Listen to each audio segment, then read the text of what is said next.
All right, time for Ask the Expert. Are you on track for a secure retirement or in danger of falling short? Some new guidelines are designed to help savers stay on track throughout their careers. Our certified financial planner, Tony Drake from wealthwisconsin.com, joining us live. Okay, the question, how much should you have saved? And assuming you're going to retire, what, 67 is normal for most people? Yeah, that's about the average. So some great new guidelines out by 30. We should have our annual salary saved, double that by 35. The ultimate goal is 10 times your annual salary by 67. Okay, so how do we reach that goal? Yeah, it's a little daunting, isn't it? Yes. For some of us, we can't quite get there, but it's about starting. You know, you want to make sure, we really recommend you sticking away about 10 to 15% of your annual salary if you can get there. How do we get these goals? We've got these number figures we should be hitting as our mileposts. What do we do to make sure we get there? A couple different things we can do. First thing is what we call free money.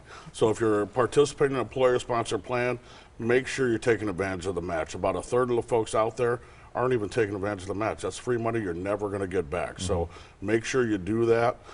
If you can't quite get there, there's some things you can do to catch up. You want to make sure, start where you can, get that free match, and then add 1 or 2% a year. Right. Most of us, when we add that, aren't going to notice the difference. A couple other things you can do is build up your savings. You know, again, do that by adding a % or 2 a year. Most of us aren't going to feel that on a budget, you know, over time, and you got to watch out for fees and 401ks as well. Okay, how about those who are close to retirement, haven't reached the goals that you kind of put up on the screen? How can they get there and feel comfortable? Some great catch-up contributions. So maybe we're going through life, we had the kids, couldn't quite stick away what we wanted.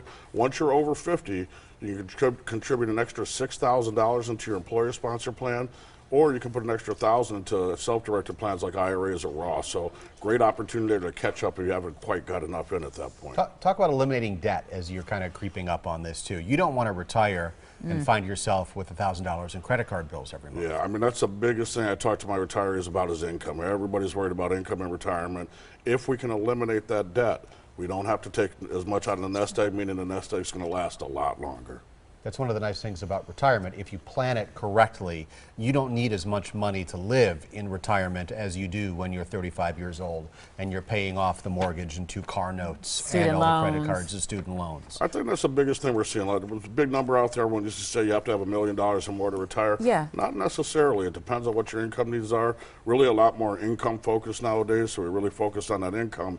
Eliminating the debt is a great way to build up your income. All right, wow. Tony Drake, wealthwisconsin.com. Good to see you again. Got a question for any of our experts? You can send an email to asktheexpert@tmj4.com. You can also leave a voicemail. The number is right there on your television screen.